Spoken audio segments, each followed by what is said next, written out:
Good day mga ka-technician.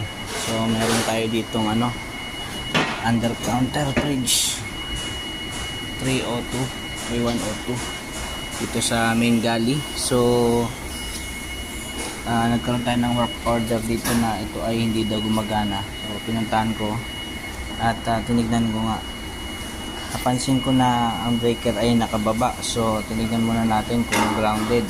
Gumamit tayo ng tester at saka ng megger.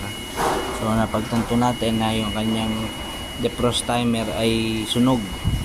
Ayan. So hindi ko na napakita kung nagpalit tayo ng bagong defrost timer. Ito yung bago niya. So checkin pa rin natin yung fan, yung heater, yung thermostat. So bago natin siya paandarin.